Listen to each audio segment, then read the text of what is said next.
Okay, so we're talking about the business items, so just be aware that we're going to be recording this. The materials that I might mention and the slides are available to you as well if you'd like them. For instance, I have on my website actual contracts that I've done with different entities like businesses, organizations, churches, etc. So if you have specific things you're interested in, let me know. I also want to mention that this webinar that you're attending is a free webinar. Some of you, when you were signing up on Gumroad, I think were confused by the donation thing and contributed $1 or $5 or whatever to sign in. As I understand Gumroad, as long as I don't upload any files to that, you will not be charged for it. So at the end of the webinar, I'm going to try and clear that up. But if for any reason you think you get charged, let me know and we'll certainly get that reversed because this is intended to be free and just help promote the idea of using contracts in your professional work. Also, at the end of the presentations, I'm going to probably ask you to think about who asked the best question today. I am intending to give a prize for the best question that helps everybody in this webinar. So hopefully that'll encourage you not to be shy and ask the questions you'd like to ask. Other people are probably having those same questions. And then I mentioned also that you can contact me after the webinar for further questions you might have or other information you want. So don't feel free to do that as well. Okay. All right. I'm hearing a couple of other people jumping in, so I just want to make sure they get added in. And we'll, okay.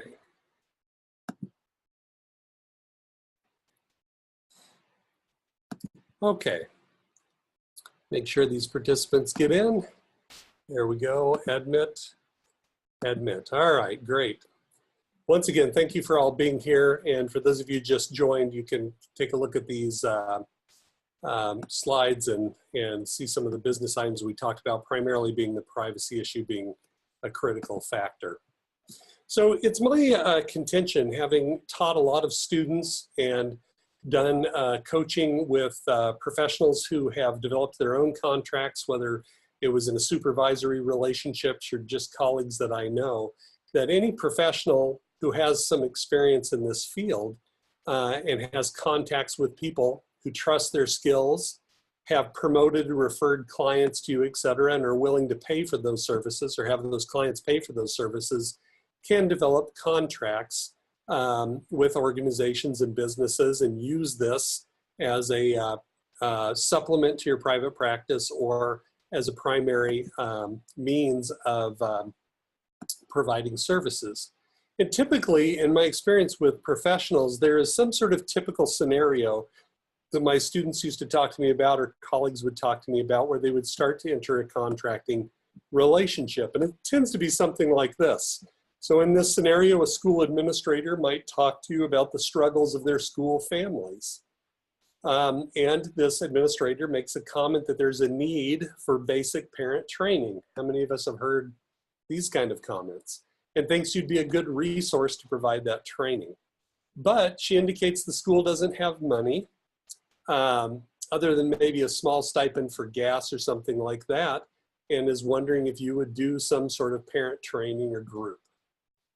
Now, if you're like me, early on in my career and in my experience with lots of other professionals, professionals tended to just kind of accept that, do it as a marketing activity or as a giving back to the community or a service, and there's nothing wrong with any of those things.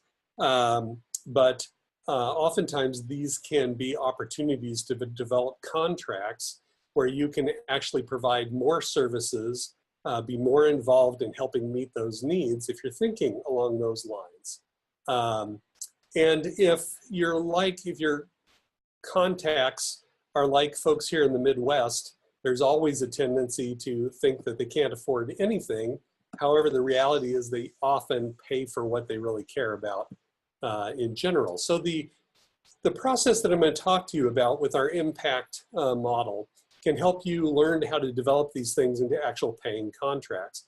And I'm just reminded of, I had a church call me one time, and they were looking to use my services. And I won't tell you the whole story here, but the end of the story was that they talked about how they were a church and didn't have much money. And so when they signed the contract and I went in to talk to the pastor, I said, I need to know how big of a problem this is. Is the money really tight? And the pastor said, I don't even know why they brought that up, because we have a $4 million foundation that we never use that pays for these kinds of things every year, and we can use it every year. So, you know, a lot of times that's the case, that they just haven't thought it through. Now, in the case of this scenario here, again, you can just simply accept this as a marketing opportunity or something to give back to the community or whatever, and that's fine. But if you think it through at a little deeper level, I would start asking these kinds of questions. Has it been determined that what the families really need is parent training? Has this administrator really thought it through? And are they sure that that's what these families need? Are they sure that the families will even identify that that's what they need? Will they show up for parent training? Will it make a difference in the problems the administrator's concerned about? Will this training be the right training? Will it really impact the problem? Is it the right resource to meet that need? And is there already maybe a solution out in the community that if that's what they need, they can be redirected to? If not, then this might be an opportunity to talk to them about what these families really need and what could meet that need and help fix a problem. And that's the kind of thing that I want you to think about where opportunities come for contracts, because you guys have expertise and skills and knowledge and experience that the average folks out there don't have as therapists. So these are real opportunities to really meet needs and help individuals at a high level where, you know, somebody coming in and just doing a training off a curriculum, oftentimes brand new therapists or students or interns or whatever may not be able to really impact this the way that you can with experience that hopefully many of you already have. So I think about this contracting and then even doing consulting, which builds on this kind of contracting idea, is trading toolboxes. And I'd like you to think about it in terms of being able to use your skills to help more people by doing things you really enjoy doing in ways that you think has value and can minimize your dependence on things that you don't enjoy, like doing progress notes, you know, dealing with insurance companies and audits and all the rest of those things that many of us would love to eliminate from our daily lives, or at least to the degree we can. So if you're in private practice right now, and even if you work for an agency and may not deal directly with the billing, insurance companies and their vehicles for providing help are pretty limited.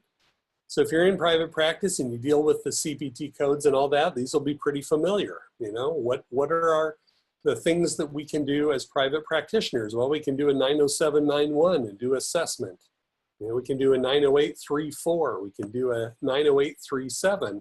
But again, oftentimes we're not thinking about what is it that families really need. We are shoehorning them into what the insurance company says they will pay for. And, you know, we're allowed to see them once a week, you know, for 50 minutes or up to 60 minutes or whatever. And typically that controls what we're able to do. But what if that does not fit what your client really needs? Or what an organization needs? Then we are somewhat hampered or limited sometimes by that insurance world that we operate in. So, you know, if you think about what families, individuals, couples really need, sometimes the needs are different. You know, we have a physician here in town who still makes house calls, but boy, that's very, very rare these days, right? So if you begin to think outside the box and think about what these families and individuals and couples really need, what would meet those needs, then we began to think outside the box of that insurance model. Sometimes people need, you know, to be seen in other venues besides within the office. And oftentimes that doesn't happen unless it's paid for by an organization or grant money or other kinds of things. They may need expertise in specialty areas that are not really addressed in the medical model therapy world.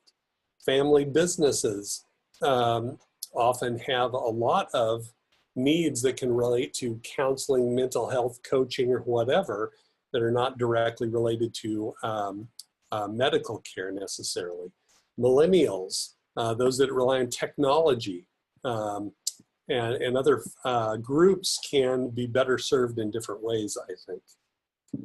Also in these organization businesses, leaders oftentimes do not have the knowledge, experience, or clinical insight they need to productively work with human interactions. So some of the consulting work I do now is kind of, you know, coaching and working with those leaders in organizations or businesses, because oftentimes they're confused or cannot impact upon those family systems, I'm sorry, not family systems, human systems, in ways that are effective.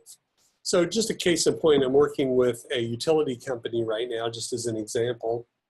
And one of the things they were confused about is they were handing out very large bonus checks, they called them. And they noticed as they were handing out these large checks to people, people were getting increasingly irritated and angry, and they couldn't figure out why. Well, the long story short is when I came in to work with them, they wanted me to help them build a better bonus program. And just from my clinical background and knowing people, I knew the problem was not how they were giving these people thousands and thousands of dollars. You know, the problem was not that. And so as we walked through it, found out some of the problem was their lack of communication. And one of the things I said to them is, how often are you sitting down and telling people how the company's doing? Here's what we made, here's what we're spending on the new products, and here's how much we're putting into this bonus program and paying people. And they weren't telling them anything. When I mentioned that to them, one of the owners said, well, I feel like if we gave them more information, they would be more upset. Another one said, well, we're not going to tell them how much we make as owners. And I had to reassure them, no, you don't tell them how much you make. And, you know, tried to talk to them about companies' big growing ventures. This is a company of about 20. They do sit down quarterly and tell the employees how they're doing, what they're putting into profit sharing, et cetera. And once this company did this, all that frustration and anger and angst went away because they were no longer telling stories. And one of the things I said to the owners when they said that they were afraid things were going to get worse is I said, well, if you're not telling them anything, they're going to be making up their own stories about what's happening with the money on your organization. And it was at that moment when the owners went, oh, maybe we've been looking at this wrong. And so just that insight and awareness of people and good interviewing skills, good questioning skills can take you a long way to making a real difference in organizations and businesses if you're dealing with leaders. So I want you to be thinking along the lines that you have skills and knowledge that people need. And those skills are needed to understand the actions and interactions of the people, find better solutions to help promote healthy relationships, address their own maladaptive schemas and help them be in healthy relationships, etc. So when I talked before about that administrator, school administrator who says our families need some parent training, take some time and really ask, why do you think that? It may be that this administrator is just afraid of dealing with angry parents. And that's the real issue. It may be that, you know, these parents need some resources. Maybe they need some transportation or whatever else to address those issues. Maybe parent training would be a waste of time and money, or maybe it's exactly what they need. But who's going to take the time to understand that, figure that out, and help craft an answer to those issues or problems? Well, I would prefer it to be people with mental health background who understand people at a deep level, and I think that many of you probably have that background ability to do that. More than that, and this is a hard sell to us therapists, is that contracting, I think, can be helpful to you and your family. Now, again, my experience with a lot of therapists is they want to think about other people, not themselves at all. But in the interest of thinking about self-care, not burning out, being able to be in this field for a long time. I've been a professional therapist for about 27 years now, I guess. I want you to think about your own needs. It's nice to be able to reduce your dependence on insurance. You can minimize the impact of slow times, cancellations, no-shows, market changes, etc. You can find new markets and new sources of revenue. I'm working on doing a communications group right now that utilizes diffusing bombs in a game as a way to work with organizations and businesses. And it's just fun. It's just fun to do. If we can get that off the ground, it will be a hoot to do and be a lot more fun than sitting and doing another day of dealing with people like I have for the past 27 years with depression or anxiety or whatever. You can be refreshed in your own interest and effort to help others. You can help overcome your own maladaptive schemas. So, as you sit here starting to think about this would make me uncomfortable, or I don't like to go out there and market or sell, I am with you on that. I hate those things with a passion. But if you see it as meeting people's needs and helping them meet problems and stuff, it becomes a lot more doable and easier. So it can really help you as well. So what are you going to get in this webinar as we go forward? We're going to talk about an overview of what I call our step-by-step approach to get a contract. We'll give a little bit of examples of what we do at each one of those steps. I'll have the opportunity at the end, I mentioned, to ask questions and get feedback on situations if you'd like. We'll give you a little bit of brief insight into resources that can help you get your own contracts as well. So for myself, I've been contracting with organizations and businesses since 1988. I've trained graduate students and professionals since 2001, and I just keep revising the process, trying to find good ways to communicate to people what we do. I would encourage you to see everything as being possible. If there's a need, if you can help meet that need, and if it's important enough that the organization or business will pay to meet that need. So I'm not going to walk through this, but this is some of my history. Oh, thank you. Move this over so you can see all of it. All right, there we go. Is that better? Okay, so here's, kind of how I got into contracting in short. And, primarily was because I was working at a hospital, and private practice asked if they could get me into private practice and set up some 3 months of income for me to make that transition. Then Citibank bought and closed the hospital where I was doing groups. And so an educational consultant offered to give me a contract to see kids in schools, etc. So just slowly worked my way into doing contracting. This certainly was not something I set out to do. I'm not a very entrepreneurial type, but I've learned that it's pretty easy and pretty comfortable to do over time. Just to drive the point home, I'll just throw out some things my family does that generates revenue. My wife holds a plant sale once a year. So you see Amy's plant sale there. We sell about $3,000 worth of plants on 2 days, and we live outside of a community of 2,000 people. We do melodramas every year with homeschool kids and have anywhere from 15 to 30 homeschool kids in it, and get all the families involved in whatever, and that's a way that we support that process. Or my new son-in-law is building walls, which is on the left, and is starting up a business and goes out and just gets contracts to build walls. So just want you to begin to start thinking about the things you could do rather than worrying about the things you don't know or that you feel uncomfortable doing at this point. You also get the opportunity of working with people when they're not in crisis. You're not limited by insurance or third-party limitations in what you can or can't do. You have more control over your services practice models, paperwork, etc. And you get paid by contract. So you can even have contracts. I have one right now that's a contract that pays me every month, whether I see people or don't see people. So that's really nice because I'm on kind of a retainer. They pay for my time, whether it's used or it's just kept available and open. And that's a nice opportunity. So what are the challenges to make this transition? Well, you really have to change your mindset at some level from being a healthcare professional and being a therapist to being looking at it in a broader way. You have to think through developing what kind of services you want to provide.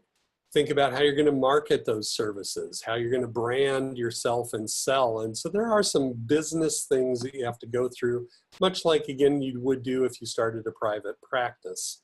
Here are some basic tips I won't walk through very much, but you know, if you're brand new at this, I'd encourage you to start small. Do something very comfortable, very limited. Develop yourself and your skills, go to training. You know, pay for resources and help develop your ability to move this, stretch a little bit, find a mentor or partner, and ultimately you have to embrace the idea of business being a part of helping others, which is oftentimes a mind shift for many of us.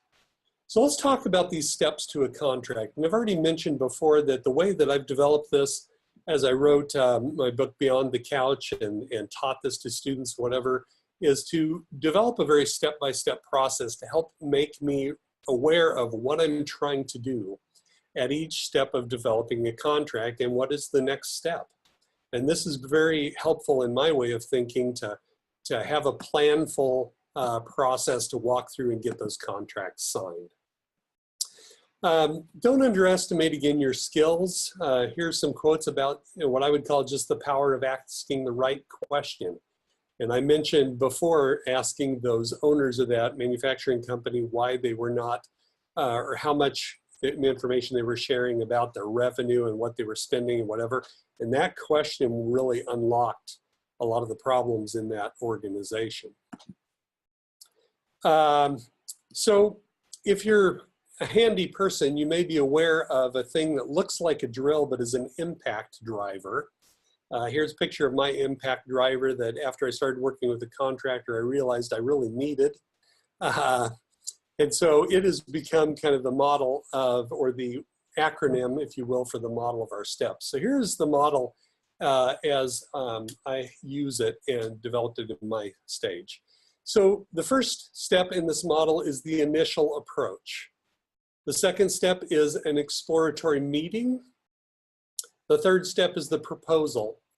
And beyond that, we'll not be able to get into today the pre-assessment process if you need it, the assessment, creating a plan, training and support. A lot of those things are more advanced steps in this, but I want to walk you through the initial approach, getting the exploratory meeting, and developing a proposal as a way to start to move towards getting your first contract if you've not already done that.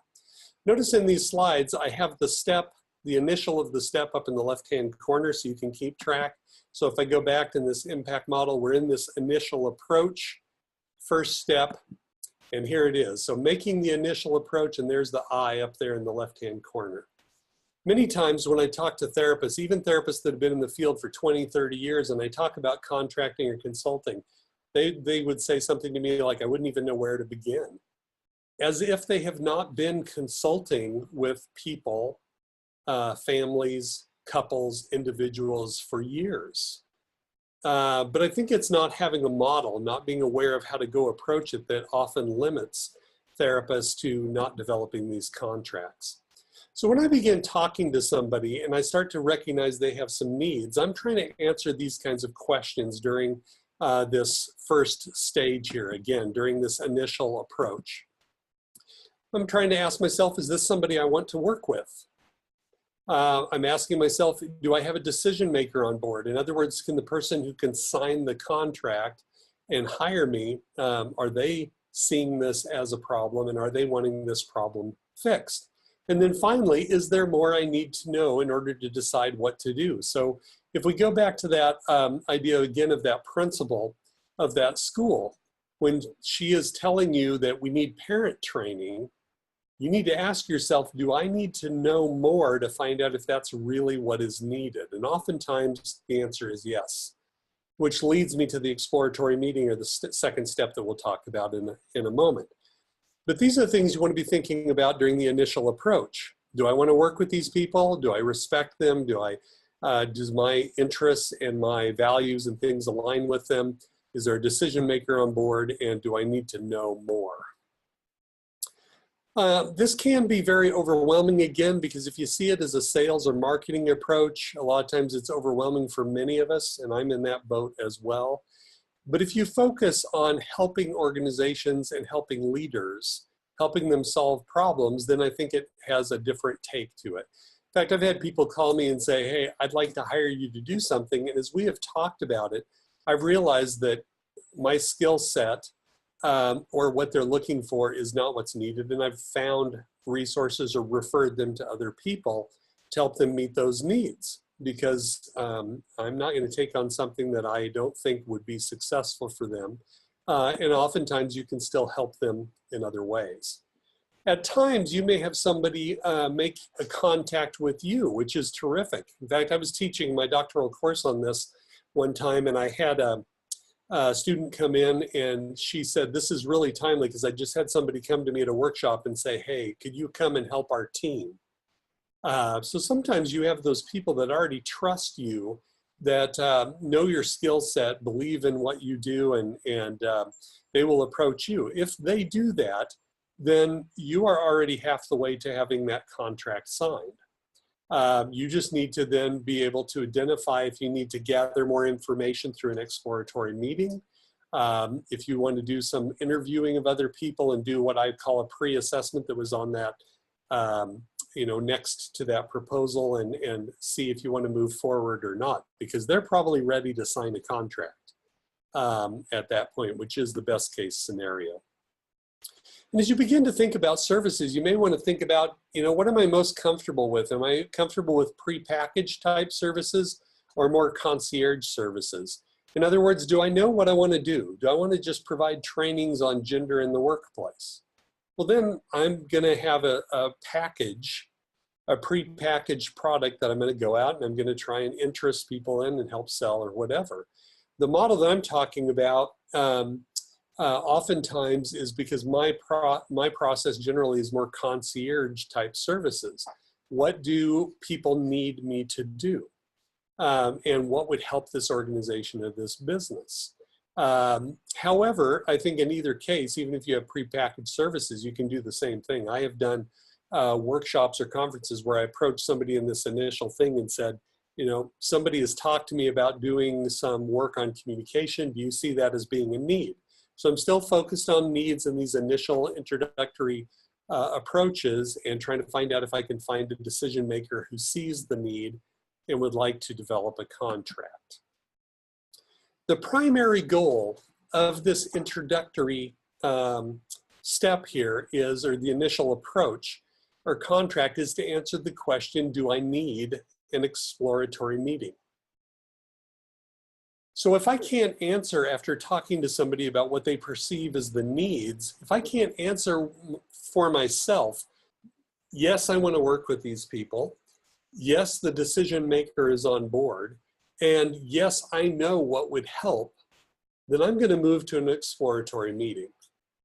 And the exploratory meeting is going to bring more people in, whether that's me going and interviewing supervisors or talking to other owners or whatever one-on-one, or it's whether I pull them together in a group and talk about it. I'm going to do this exploratory meeting to try and answer these questions. So that leads us to step 2, the exploratory meetings. So that introductory, I'll go back one slide here, that initial approach or contact, again, is to determine, do I have enough interest, and does this seem like it could be a good fit for me, that I need to have an exploratory meeting and develop it further. In this exploratory meeting, you're continuing to do the same thing you've done before, and that is focus on the needs of the organization. And the ultimate goal of this exploratory meeting, I'll jump right to that, is at the end of the exploratory meeting, whether that's individual interviews with people, whether it's 1 hour-and-a-half long meeting or whatever, is deciding if we have come to a conceptual agreement. And a conceptual agreement means that everybody, if I go back to that, that principal of that school, maybe I bring in some teachers and talk with the teachers and the principal. Maybe I bring in the, maybe if there's a curriculum expert or a trainer, maybe it's, you know, principals from more than one school so we can pull the group together.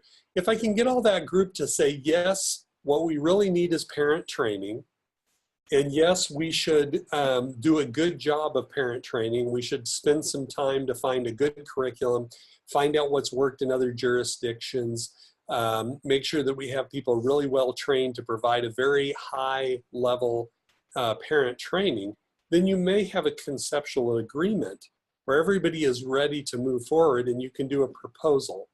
And the reason you want to work really hard in this initial approach in the exploratory meeting to get a conceptual agreement is that you don't want to be a proposal writer. And what I mean by that is you don't want to write proposals that don't get funded. It's a waste of your time. So you don't want to write a proposal until you have a conceptual agreement. And by doing that, when you write a proposal, it usually is going to get signed and turn into a contract. Now, I tell you this to encourage you. Hopefully it doesn't sound bad, but in my situation currently, people generally come to me and ask me to come help them. So like I said before, the contract is pretty much already signed. So since 1998, I have only had one proposal that didn't get signed so far. All the others turned into contracts. And that's primarily because of this point that I'm making right here is I make doggone sure that I have a conceptual agreement and everybody's on board and ready to sign the contract before we move forward. Because I absolutely don't want to write proposals that are not worth writing, if it will. Sometimes the exploratory meeting raises more questions. And again, if that happens, then you may, and this is beyond the scope of what we're going to talk about today, but you might need to do a temporary proposal to do a pre-assessment. So I've done, like one of the first contracts I worked on was in a plant a company that had 8 plants. And one of the things we did was we got them to let us do a pre-assessment and do a plant tour and interview a bunch of people. So I'm going to add somebody here real quickly. There we go. So, you know, sometimes you need to take that extra step to make sure that you know what you need to do and move forward. But oftentimes you don't. Now, I'm not going to walk through all these tips for exploratory meetings. The primary thing you need to think about in exploratory meetings, kind of like doing therapy again, is you need to keep your focus on the prospect and what are their needs. Find out what are the risks if they don't meet those needs. Listen deeply, ask clarifying questions, try and give them something of value to help them with it, whether you get the job or not. And then summarize at the end of the exploratory meeting what you've learned. And then if you feel like there's a good conceptual agreement, suggest writing a proposal to help them move forward. And make sure you keep the next steps in your control. In other words, don't write a proposal and hand it to them and say, well, call me if you want to hire me. They'll get busy, they'll lose it on their desk, they'll pass it around and you won't hear back from them. So you want to say, hey, can I call you back in a week or two and check and see where you are? And follow up on it will help you secure those contracts as well. One of the critical factors in getting this contract is spending time to put together a proposal. So once you've gone through this initial approach and you have spent some time maybe going to coffee and hearing what their concerns are, helping them to think through what the concerns are and helping them really define the problem, doing that exploratory meeting, that second step if you need to develop a really deep understanding of it, then you're ready to put together this proposal. But you have to be, again, aware of those preliminary steps. I was out with a couple of leaders of a group not that long ago, and they were running forward with their own plans, and they said, you know what? We want to send out a survey to all our members and ask them, you know, what we're not doing well and what we could do better. And I said, you know, that's fine, but you better be very clear what you're going to do with that information. And more importantly, your members need to know what you're going to do with it and how you're going to follow up. Because if you ask them to tell you what you're doing poorly and what you're doing well, and then they see no changes, you're going to have a group of people that are more frustrated, more upset. They didn't listen to us. It doesn't make a difference what my input is, etc. And so, you know, you help them clarify and think through the problems during that initial contact and during the exploratory meetings just as much as you gather information. The proposal is where it kind of all comes together.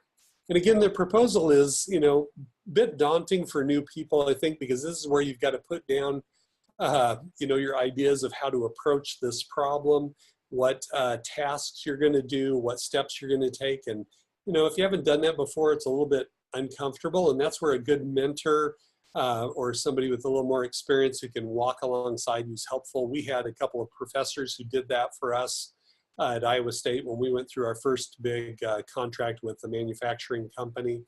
You know, people good in business can sometimes do that as well. But it is also the place where you have to start putting dollar figures on your time and what you're going to do. In my model, no one pays for that initial contact or those exploratory meetings. So that's all free. You know, I do that because, again, I want to make sure it's somebody I want to work with, that I'm a good fit for them, they're a good fit for me. But that has to be recaptured when you do sign a proposal and move forward, because you've spent some significant time helping them with their issue, whether you're on the clock or not. So you have to decide about how you're going to price your services and what is doable for you, et cetera. And that can be challenging as well without some guidance and feedback. One of the biggest challenges, though, that I think emotionally or mentally for therapists in doing these proposals is what I call their biggest obstacle, which is to sell yourself to yourself. That I have skills, that I have knowledge, that I have expertise that I can use to help this organization, this business, or whatever. That's probably easier if you're selling EAP services and you're going to do counseling. But if you're going to do coaching for the first time with a leader, that may be a little more threatening unless you have been in a lot of leadership positions already yourself. As you work through the proposal, you're going to have to deal with those issues, you know, about how do I make sure that I really capture the value of what I'm going to give the individual, the organization, or the business. If you're, again, like in the Midwest here, price is always going to be an obstacle. And when people bring up questions about the price, like say the project is a $5,000 project, and they say, well, that's kind of expensive, then you start talking about reducing services. Well, I could interview less people. We could do less trainings. We could combine a couple of trainings, even though the groups would be bigger than I would like. You do not reduce your price. And a lot of times as you start to do that, then they will say, well, that's not what I want. I want the training to be very targeted and very personal. And then oftentimes they will talk themselves back into making sure that they provide something of real value. Always be ready to move on or refer. If they're trying to water down the proposal and it's really not going to meet the need, then you may have to say, you know, maybe you can find somebody who has another approach or a way to meet this need. I'm not sure that I can. Oftentimes they will circle back around and hire you later when they find out the problem persists. So if I go back to the slide of our steps here again, many of you might start out with a very simple contract for services like an EAP service where I'm just going to provide 3 sessions and referral. You know, in that case, you'll go through that initial approach stage. You'll go through an exploratory meeting perhaps, and then you'll write a proposal And then you'll move directly to the services, whether that's training or support services or counseling or whatever. You may skip the assessment and creating a plan steps in our model, and that's fine. But in that process, you do want to ask yourself the question of, if I provided these services for a year or two, how am I going to assess that they're effective or work? And what's my plan for the future? So keep them in mind, even if as you start this process, you have a much more simple model than when you're getting into doing consulting or doing those concierge services where it's more complex, if you will. Remember that these exploratory meetings are all about a conceptual agreement with the decision maker. So the goal of that initial conversation and the follow-up exploratory meeting is to get to that conceptual agreement and put that into a proposal. And this is what leads to that contract. So you can have very simple proposals, and here's some examples. The consultant will provide a 2-hour training on stress management. Your proposal could be almost that simple, and I'll get paid $200 for that 2-hour training, or $300 or whatever. A proposal could be the consultant will provide EAP services focused on FAA substance abuse guidelines to the company. We approached a company that's an airline manufacturing company, and they were looking for something like this, EAP services that focused on substance abuse. We bowed out because we do not have lots of expertise in substance abuse. But was certainly a potential contract for the right person coming in there. Or you could do a proposal like this third one. Consultant will use ethnographic interviews to conduct an organizational review, identify potential engagement risks, and co-create with senior management action plans for addressing those risks. That's a much more concierge type approach. You're trying to help resolve issues in a more complex way, and more a focus of the consulting work that I do rather than just a simple contract for services. But depending on where you are in your career, what you've done in the past, your proposals can be very simple to very complex. So here are some of the things that I typically put into a proposal. And one of the things I try and emphasize to people is when you hand a proposal in, do not fall into the trap of thinking the only people that will see this are the people you've had conversations with. Sometimes they pass this around to other leaders, to other, and if you don't have a good description of what's going on, then those people might resist what you're doing just because they don't understand it. So in my proposals, I put in there, for instance, a purpose. Why is this proposal being presented? I met with the president. He said this was a problem. We did an exploratory meeting, talked to the leaders. You describe kind of the purpose and why you're submitting this proposal. You talk about the history of the organization or the business and the problem and describe it so everybody gets on the same page, because again, you can have a lot of different viewpoints. You talk about your scope or your services or your task, what you're going to provide. So I'm going to do a 2-hour training, or I'm going to do ethnographic interviews, or I'm going to provide EAP services. Then you describe the costs, what it will cost. You may include a timeline or a flow diagram. I think it's very helpful for a lot of people to see kind of the processes and how it's going to go. So oftentimes I'll use a timeline for when those interviews will happen or when services will start, how often services will be provided, etc. And then finally, assurances, that you have the skills, the background, or whatever to help them meet those needs. Two areas that are usually sticking points for people, again, are trying to figure out what services I want to provide and how to develop a fee structure. So those would probably be the places that you would struggle at the beginning and have to do some work to get comfortable putting those things into a proposal. I won't spend a lot of time on this, but my experience again with students and professionals is that there are some that are very comfortable with the whole money side of being in business, but more of us, I think, are not comfortable with it. If my experience has been any example. So this might be one of those things, again, where you have to kind of work through this. when I talk to even very experienced, highly educated, very, very skilled people, and I start talking to them about what they charge, what I typically hear is, well, I just want to be able to pay my bills, or I'm not trying to get rich or whatever. And it's automatically sort of an assumption that wanting to, be paid well is a negative thing. If you're not afflicted with that, great. I do not hear my plumber or my contractor or my electrician or other people apologizing for their prices.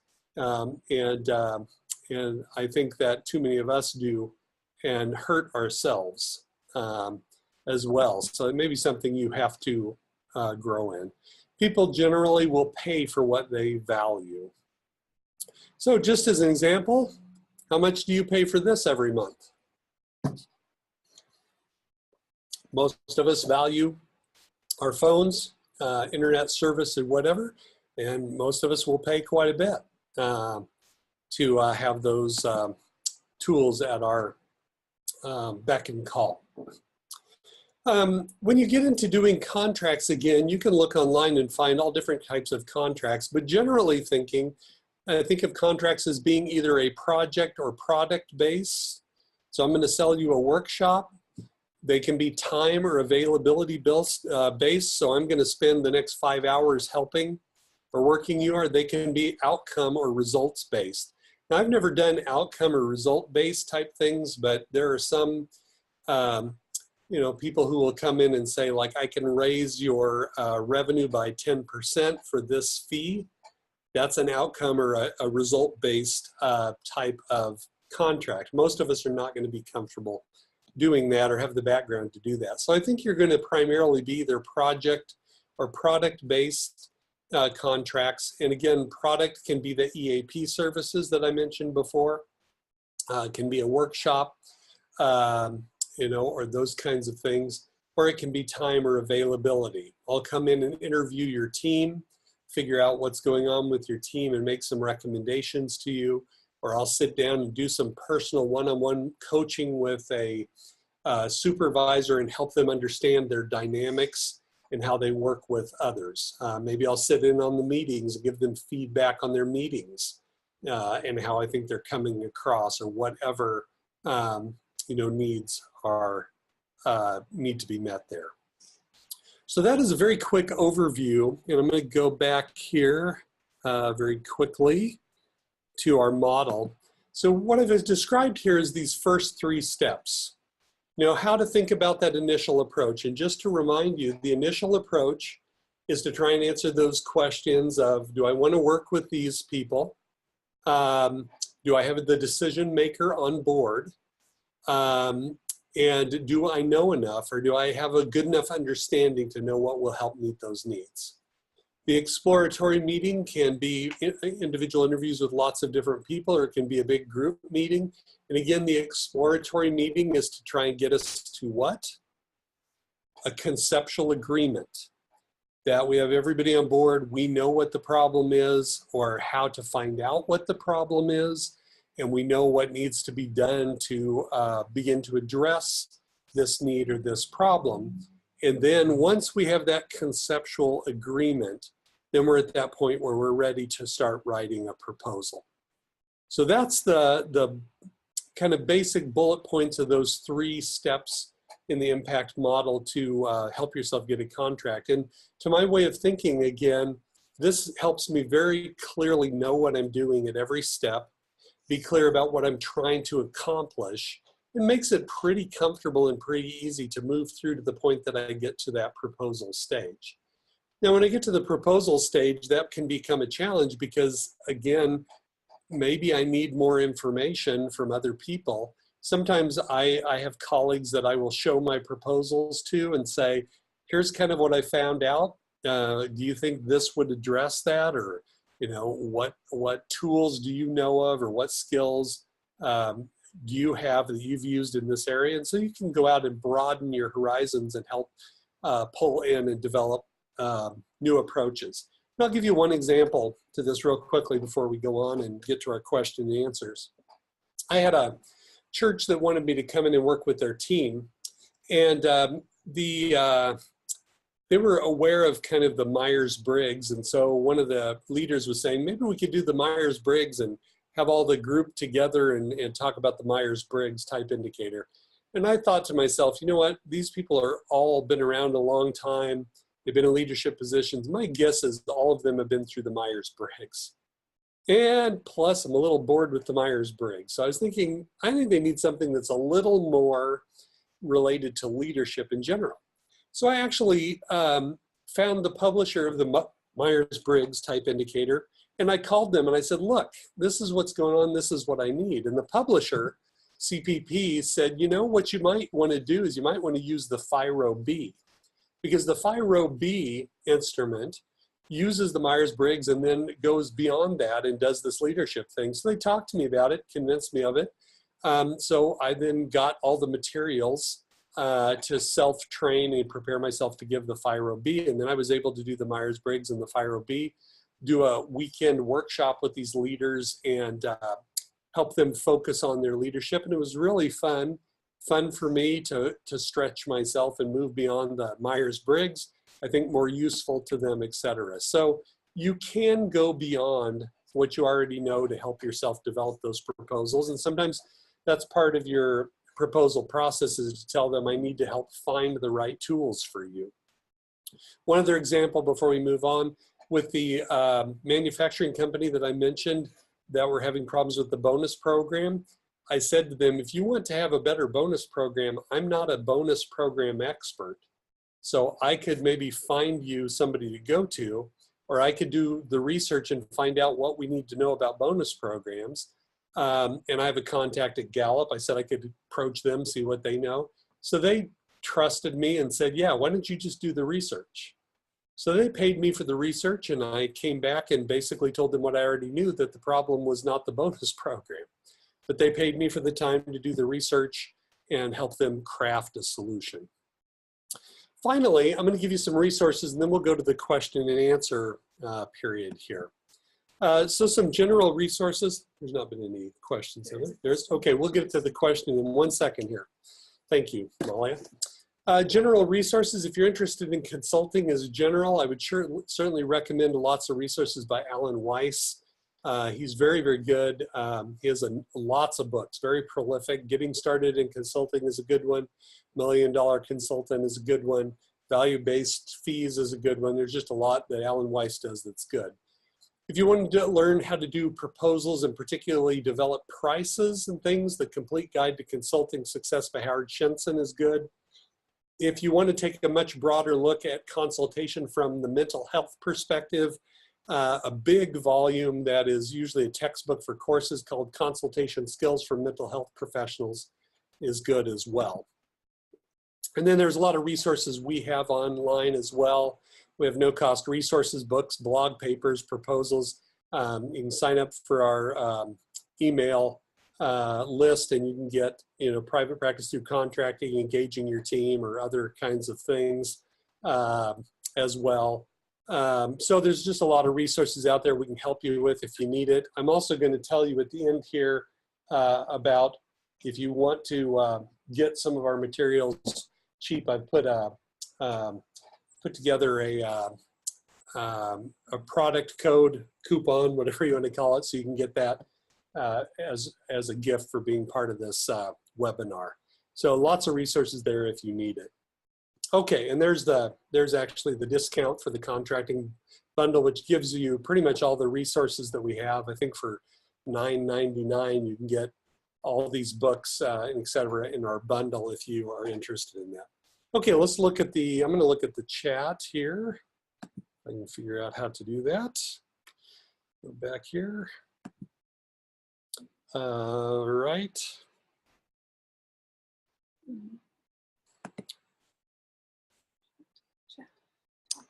Ah, there we go. Okay, I have to get my glasses here. All right, let's see what this question is, and then we'll just dive into the questions. All right. Okay, let's see. Here's the question.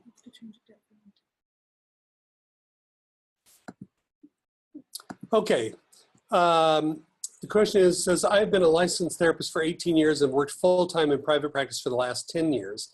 I've had contracts in the past, but I often felt like I was an employee of the agency I was contracting with and not an individual contractor providing a needed service. How do I avoid this in the future? Well, that's a good question. You know, I think that probably some of that has to do with how you brand yourself. For example, I have complete different business cards, website, and everything for my contracting and consulting business, because I do not want organizations and businesses in my consulting world to think of me as a therapist.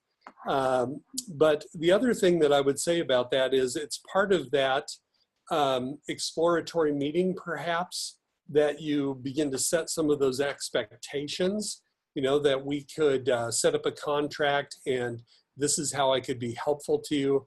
And if I'm understanding your question, here would be an example.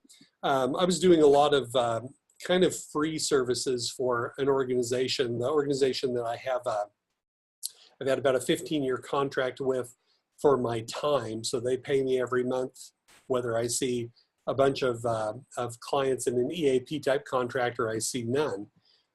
And I basically went into them and I said, hey, look, I've been trying to be supportive and help you for the last few years, but the bottom line is this doesn't pay my bills. And so I'm trying to help you as quickly and efficiently as I can and kind of get you satisfied and move on. I'd like to be more supportive, more helpful. And as I began to talk about that, they were like, yeah, we would like that too. So they immediately were on board.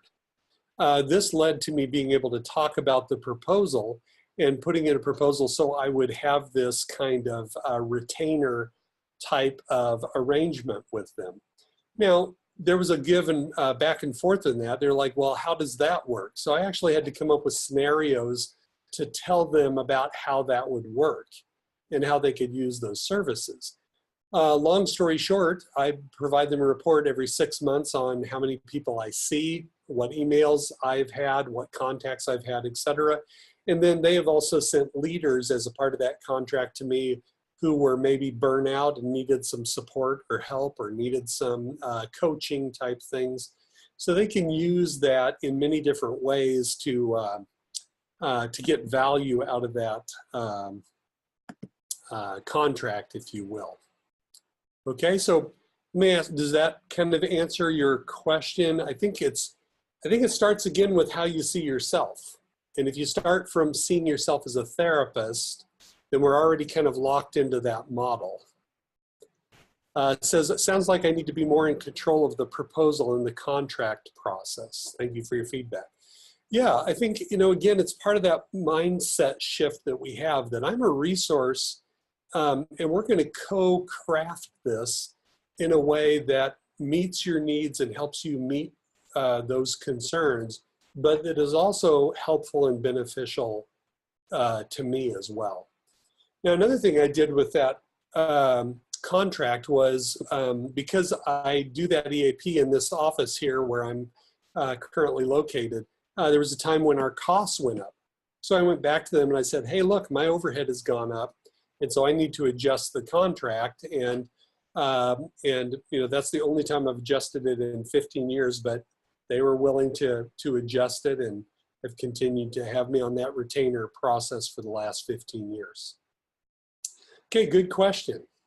So La Juana, I don't know if I'm saying that right. La Juana, I'm probably butchering your name, I'm sorry, but she's in the lead for the best question so far.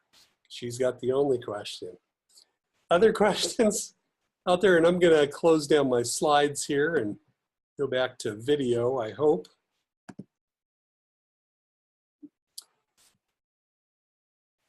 Okay. Seeing me there? Okay, great. Other questions that you might have? Okay, another one.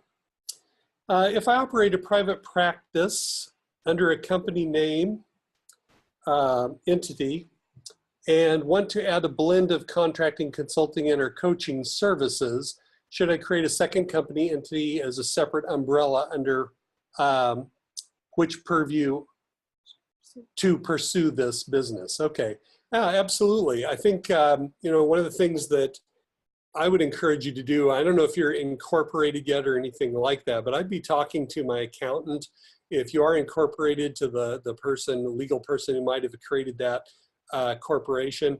In Nebraska here where I operate, we have a thing called a professional corporation that's really different than your typical C Corp or S Corp. And so I had to have some conversations about how that would work with it being both my private practice and my contracting or consulting. So I would talk to those specialists or experts online. You can also go to your licensing board and say, hey, I do some of these things on the side. Is that going to cause me any issues? So I would do the due diligence of trying to check with some of the professionals in your venue.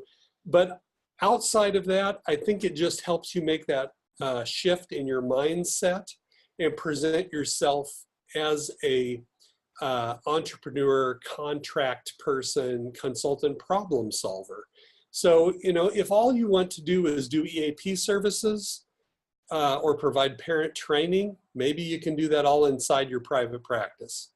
But if you want to do some business coaching or do other things and expand what you do, then I would encourage you to develop it separately because I think it just makes it cleaner, makes it easier to know what you're working on and focusing on, and differentiates you in the mind of your potential contractees as well.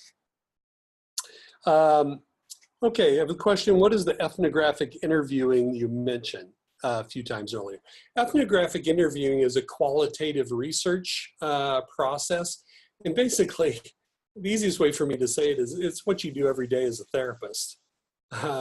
You know, you're interviewing people and you're trying not to lead them, or you're trying to interview them in a way that you understand their experience and what's going on for them. So if you get into qualitative research circles, you'll see terms like a grand tour question, where you open up with something like, so tell me what your experience has been like as a part of this team. And you start very broad and you start to hear the stories. And as you do more interviews, you start to find out if that's the common theme, how everybody sees this team, who are the outliers or the people that see it differently. And you begin to craft solutions based on a very deep, rigorous understanding of the problems.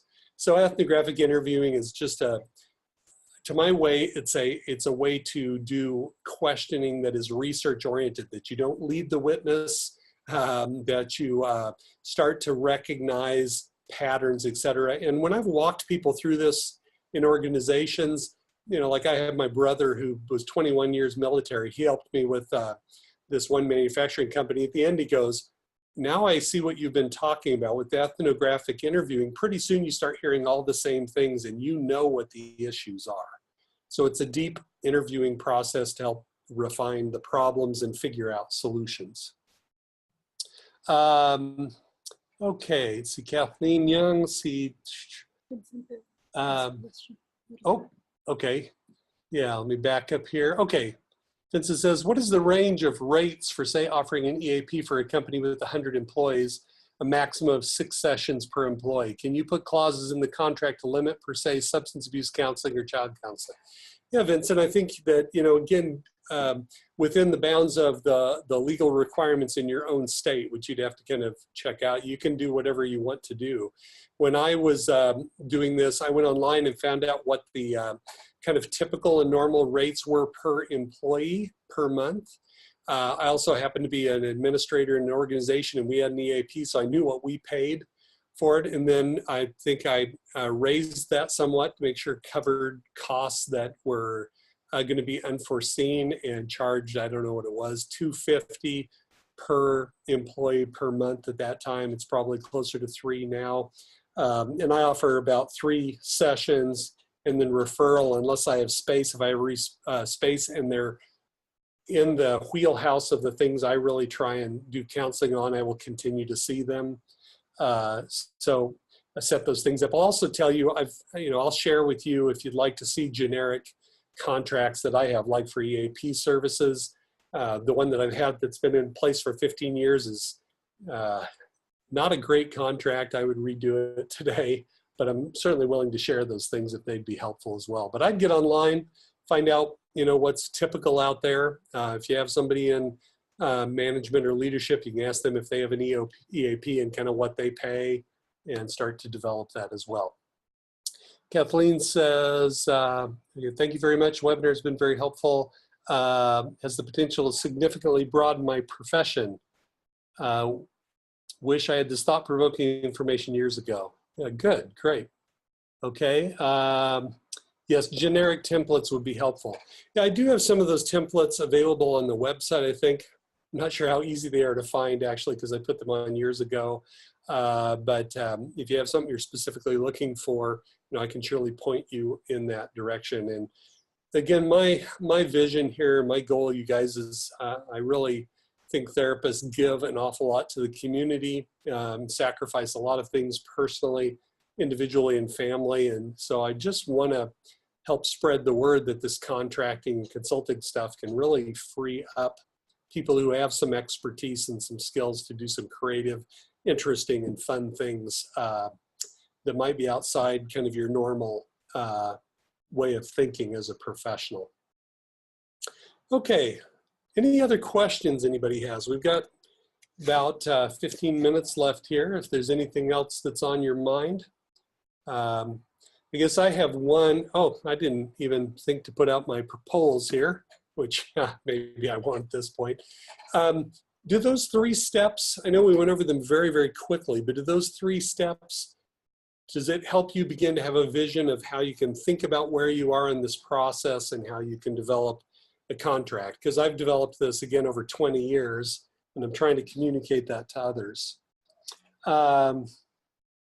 Okay, where can you order my books and resources? If you get on my website, you can find them there. We have a Gumroad page where we sell our products all through Gumroad. So that is the place that you can find them. If you can't find what you want, email me and I'll point you in the right direction. Vince asked, do you provide consulting to help me figure out how to handle the process? Oh, Vincent, you walked right into that. Yeah, that's, you know, frankly, that's one of the reasons I'm doing some of these free webinars, is to get people interested and maybe to provide some coaching to people who are ready to move forward with that. Again, I had the opportunity of having professors do that with us briefly, but we've learned a lot of it on our own. And yeah, certainly I'm interested in doing that with the right person. I'm limiting to that to just 2 or 3 people a year at this point, but I've done it locally, haven't done it nationally. So that's part of where I'm headed personally. So yes, that is a possibility. Another question, sorry, I'm having trouble seeing these scenes here. If they don't find you, what have you found to be the most effective marketing? Yeah, for me, it's all about those relationships. So, you know, just recently, I have an oncologist that I worked with their office recently, and I just sent him a message the other day and asked if he had time to go to coffee. I go to coffee with people, just talk to them about what's going on in their life. And, you know, it doesn't take long, you know this as therapists, to start recognizing where they're having stresses, where they're having needs. And then again, if I can go back and find a good article and send it to them, or a book, or tell them about some of my colleagues that provide specific services, do what I can do to help. A lot of times that makes you a good resource, and then you become the first kind of top of the mind person they call when there's issues, when they want to have a contract or consulting gig. Vincent says, I've been interested for years, but I didn't have anyone to ask. I asked my professors and they didn't know very much. Now, this is just really outside, unless you went through, you know, an industrial organizational psychology program. They certainly are very aware of kind of doing these kinds of things as far as consulting with organizations and businesses. But even they tend to be very focused on tools and research methodology and stuff. And sometimes those people come straight out of school and they still don't have the people sense and the deep understanding of people's emotional and mental health and behavioral type issues that you guys as clinicians will have. So one of the things I got to do with our first manufacturing company was we got to work with a company called International Survey Research Corporation. Later it became Towers Watson. Now I think it's Watson. It's an international consulting firm. And that was interesting because when they came in to work with this big manufacturing plant of about 3,000 people, what they wanted to do was develop employee satisfaction surveys and then run t-tests on them, which is, if you've had any research classes or statistics classes, you know, is the most simple and basic statistic you can do. So it was really nice to see that these international consultants basically were doing, you know, very low level, excuse me, statistics. And in my opinion, they really did not look much at behavior, communication, other kinds of things that, you know, they were just looking at answering the questions and running the statistics. So we were able to come in, take their data, do focus groups, which is a qualitative research type process, help develop action plans and take those back to the senior leadership and help them craft solutions to improve the employee satisfaction, which was, I think, somewhat beyond what the bean counters, if you want to call them that way, the quantitative folks really were going to do at a deep level. So again, I say that to you just to say you do have skills and knowledge and expertise that's going to go beyond even international consulting folks that may be working with organizations and businesses. Okay, so I see a couple people said, yes, it did, and yes, I'm assuming that was referring to that this model, these steps, gives you a clear understanding of how you would go from step 1 to step 2 to step 3 and to develop a contract. So that's great. And if any of you feel differently, if any of you say, you know, it's still muddy to me or it's unclear, you know, shoot me an email. I want to make it as clear as I can. And that helps me to develop it to make sure it's clear to other people because, you know, it's clear to me, but I've been doing it for 20 years. May not be clear in how it gets communicated. Okay. Now, I'm always aware that, you know, the extroverts in the crowd, you know, are going to be the ones who get out there and ask the questions right away. Sometimes others kind of have to chew on it for a while. So is there any other questions you have out there? And if not, yeah, thank you. Molly, my daughter's reminding me about the polls, but I was going to do that at the beginning and I forgot. So we're not gonna do that at this point. Any other questions you have out there? Again, we got just a few minutes left here. Can you see yourself thinking about developing a contract if you haven't developed a contract before? Ultimately, that's my goal for this, is I'm hoping that this gives you that encouragement or that motivation to think, okay, maybe this is something I could do. Okay, I got a yes, cool. Vincent says, my wife and I are the only two in our practice. What is the size limit company that we could provide an EAP for? You know, I'm not sure that I would have a great read on that. I know the organization that I am doing the EAP for has about 300 people. In the organization, and I made it broad enough they could refer people outside that organization. I did have another therapist who was interested in doing something, and I suggested they approach that organization and develop a contract for EAP, and she did as well. I know we're both busy with it, you know, I think that's certainly doable. The other thing I'd say, Vincent, is, you know, if you start that process, you could put into your contract that if it, you know, and I did this at the beginning, after 6 months, you're going to take a look at it and say, what's the utilization? You know, is this not being used very much? Is this overwhelming and we need to kind of change up this contract, or I need to be able to add somebody on to help with it? So you can put some reevaluation periods in there to take a look at it and make sure that it winds up being what you want it to be and isn't overwhelming. Okay, getting some more yeses. I can see myself thinking about it when I haven't before. Good. Oh, do clients typically want PhDs or other designations? Do they ask about this? You know, not really. You you know, there's probably organizations that want it. I mean, if I was gonna, I'm guessing if I was gonna go in and try and do consulting with universities, I better have a PhD. But in a lot of venues, a PhD can actually be a negative. So I don't have my PhD on my consulting business card. Because again, if you're going to go out to a manufacturing company and work with some of the line people on the direct line, they think if you're a PhD, you're an egghead and you've never done anything real in your life. And they may dismiss your knowledge, experience, or whatever. So I think it's much more important that you stay within that wheelhouse of the things that you're good at, the things that you can do. And again, I don't think it's a problem when you develop those relationships where they trust you, like I did with the manufacturing company, to admit and say, you know, I'm not an expert in bonus programs. The place where the PhD probably helps is just in having other tools and other methods to work with organizations or companies. So like me knowing about the ethnographic interviews comes out of that research world.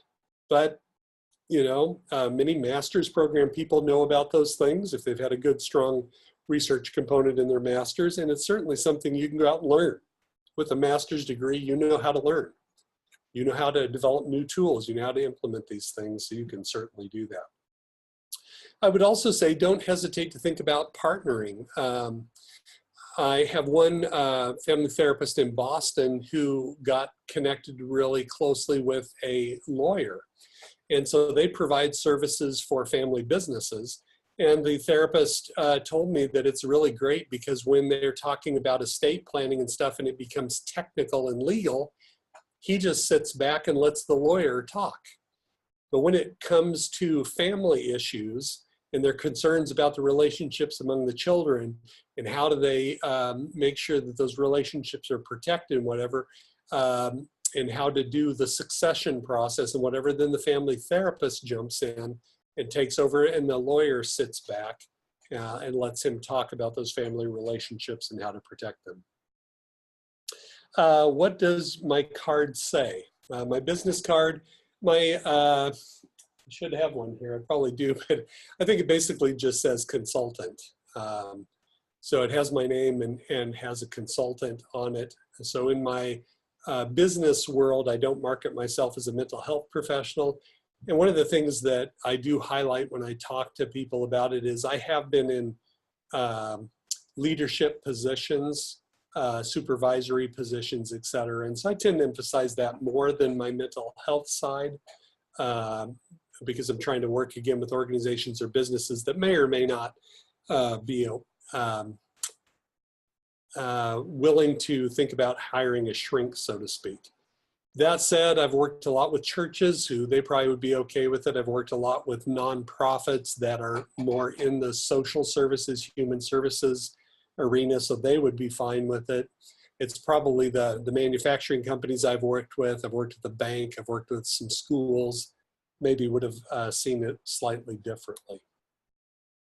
Okay, last thing I want to ask here as we kind of come to the end is if you'll just kind of put in the chat, what question was the most helpful to you guys? So what question from the participants do you feel like was the most helpful in helping you think about how you could use this, how you could develop your own contracts?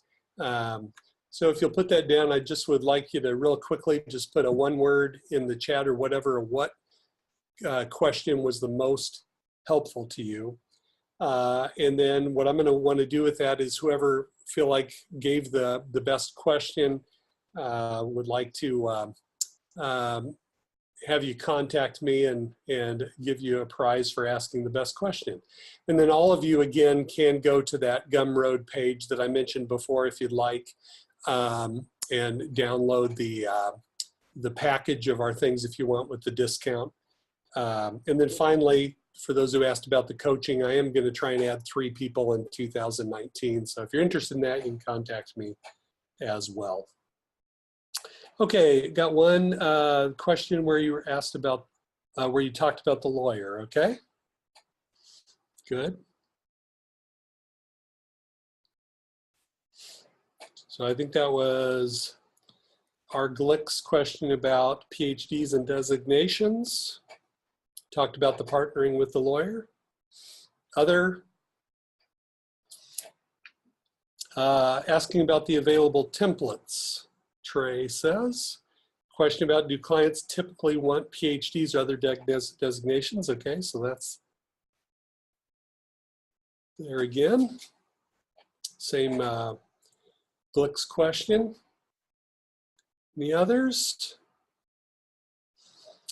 Susan says, I used to work with lawyers as a court reporter and owned a business in that field for years, so I can work with lawyers as well. Yeah, absolutely. I had a student who was an accountant for years, and then she went back because she was tired of that and was working on becoming a family therapist. And as she went through my class on consulting with larger corporate organizations, she said, boy, I can see the great benefits of this with family businesses or other things. So she was going to approach that, you know, because she already had a lot of expertise that I didn't have for sure. I agree with the designations question. Okay, well, our Glick says on here, it sounds like you're the front runner here. So if you'll email me at Dr. Brian Miller, there's one more, at gmail.com. Then we will we'll come and give you a prize. And I got one more question about starting an EAP contract. Okay, thank you all for being here. I'm going to do this again in July. I've got 25 people pre-registered for it at this point in time, but if you have other people you think would benefit, like today, I originally had 20 pre-registrants and I opened it up and we had about 15 here. So I just want as many people to benefit as possible. And you know, then summer's going to be over and I'm not going to have time to do this anymore until maybe next summer probably. So again, thank you all for being here. And if you have any other questions, or you want to look at EAP contracts or resources, email me and I'll try and be helpful in your journey and hope that this helps you in your professional career. Thanks for being here and you guys have a great rest of the day.